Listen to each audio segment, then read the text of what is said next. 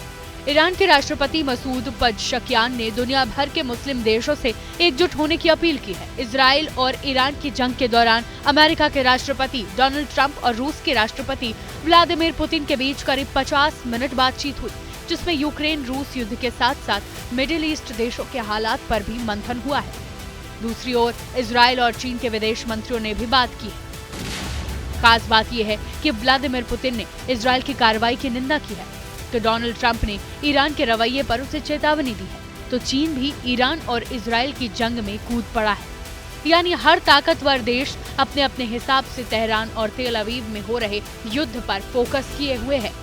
पल पल बदलती तस्वीरों के बीच सीरिया और जॉर्डन ने अपने अपने एयर स्पेस बंद कर दिए हैं। सवाल ये कि क्या यही विश्व युद्ध जैसे हालात है? दुनिया के ताकतवर देश अपने अपने हिसाब से इस युद्ध को देख रहे हैं। ऐसे में ईरान और इजराइल की जंग और भड़कने का पूरा अंदेशा है। ताकत में दोनों ही कम नहीं है। ईरान के पास कुल 11,80,000 सैनिक हैं, जबकि इजराइल के पास 6,70,000। ईरान के पास करीब 66,000 बख्तरबंद वाहन हैं, इजराइल के पास करीब 36,000। ईरान के पास करीब 1,713 टैंक हैं, तो इजराइल के पास 1,300। ईरान के पास 1,517 मोबाइल रॉकेट प्रोजेक्टर्स हैं, तो इजराइल के पास 183। ईरान के पास 3,405 आर्टिलरी हैं, तो इजराइल के पास 1,100। ईरान के पास 551 एयरक्राफ्ट हैं, इजराइल के पास 611। ईरान के पास 25 पनडुब्बी हैं, इजराइल के पास 5 हैं। ईरान के पास 7 फ्रिगेट युद्धपोत हैं, तो इजराइल के पास एक भी नहीं है। ईरान के पास 188 फाइटर एयरक्राफ्ट हैं, तो इजराइल के पास 240 हैं। ईरान के पास सिर्फ 13 अटैक हेलीकॉप्टर हैं, इजराइल के पास 48 हैं। ईरान के पास 87 ट्रांसपोर्ट एयरक्राफ्ट हैं, इजराइल के पास 13 हैं।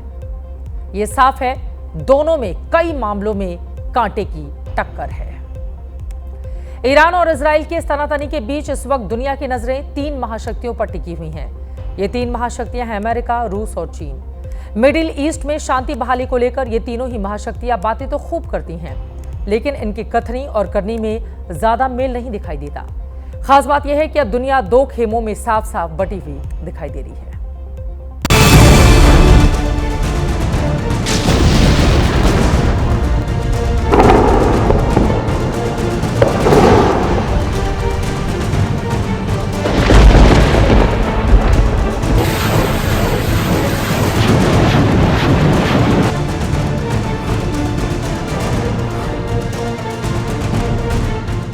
इजराइल और ईरान में आर पार की जंग छिड़ी हुई है। चीन और रूस भले ही एक दूसरे के पक्के दोस्त हों, लेकिन अपने अपने फायदे के लिए दोनों इस वक्त अलग अलग देशों से तालमेल बैठाने की जुगत में लगे हैं। चीन ईरान का खुलकर समर्थन कर रहा है और इजराइल के ऑपरेशन राइजिंग लॉयन का खुल्लम खुल्ला विरोध कर रहा है। 3 साल से रूस यूक्रेन से लड़ रहा है, लेकिन उसकी चिंता मिडिल ईस्ट के बढ़ते तनाव पर है। रूस और अमेरिका के राष्ट्रपति के बीच जिस तरह 50 मिनट लंबी बातचीत हुई है, उससे कहीं ना कहीं किसी बड़ी डील के होने की ओर इशारा मिल रहा है। भले ही अमेरिका सीधे तौर से ईरान इजराइल के झगड़े में नहीं पड़ा, लेकिन मिलिट्री डे परेड के दौरान राष्ट्रपति ट्रंप अपने दुश्मनों को सीधी चेतावनी दे रहे हैं। America's enemies have learned that if you threaten the American people, our soldiers are coming for you, your defeat will be certain, your demise will be final, and your downfall will be total and complete.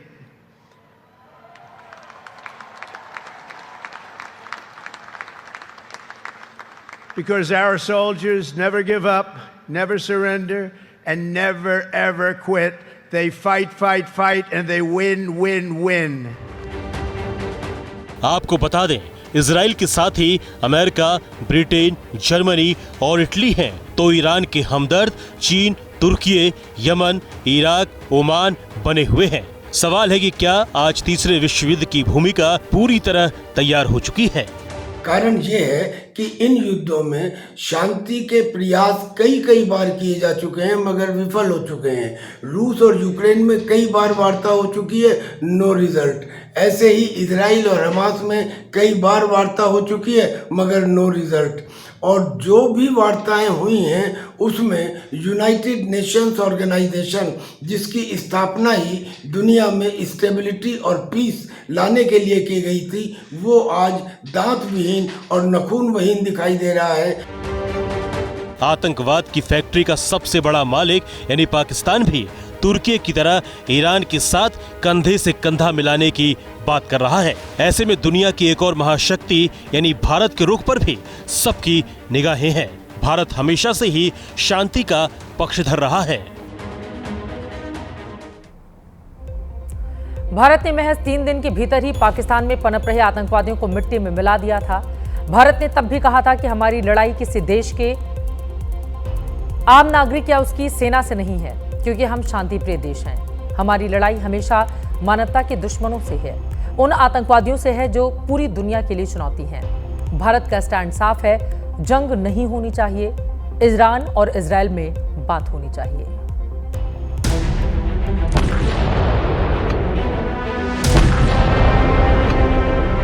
जब जब दुनिया में तनाव बढ़ा है, भारत ने हमेशा संयम का परिचय दिया है। भारत हमेशा से साफ करता आया है कि युद्ध किसी भी समस्या का समाधान नहीं है, शांति के लिए बातचीत ही जरूरी है। भारत युद्ध के दुष्परिणामों को गंभीरता से समझता है। ईरान और इजराइल पर जब दुनिया 2 खेमों में बंटती दिखाई दी, तब भारत ने खुद को हर उस बयान से अलग किया है जो दुनिया में तनाव पैदा करता हो। शंघाई कोऑपरेशन ऑर्गेनाइजेशन यानी SCO ने बयान जारी कर ईरान पर इजरायली हमले की निंदा की, लेकिन भारत ने खुद को SCO के बयान से अलग कर लिया।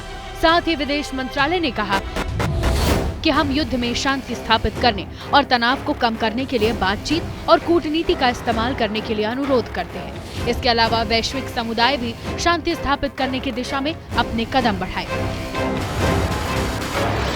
आपको याद दिला दें कि जब भारत ने पाकिस्तान की करतूतों का करारा जवाब दिया, तब भी भारत ने साफ कहा था कि हमारी जंग आतंकवाद के खिलाफ है, न कि किसी देश की जनता से।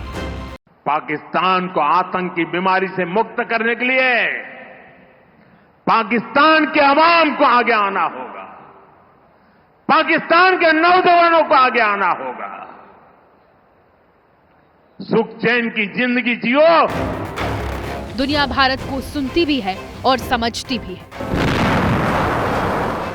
लेकिन आज एक सवाल ये भी है कि वर्तमान स्थिति प्रथम या द्वितीय विश्व युद्ध जैसी है। तो आपको बता दें कि आज जैसे दुनिया 2 हिस्सों में बंट रही है, वैसे ही पहले और दूसरे विश्व युद्ध में दुनिया 2 हिस्सों में बंट गई थी। लेकिन तब और अब में एक अंतर भी स्पष्ट है। प्रथम और द्वितीय विश्व युद्ध के उलट आज हिजबुल्लाह, हमास जैसे आतंकी संगठन और हाइब्रिड युद्ध दुनिया पर ज्यादा बुरा असर डाल रहे हैं।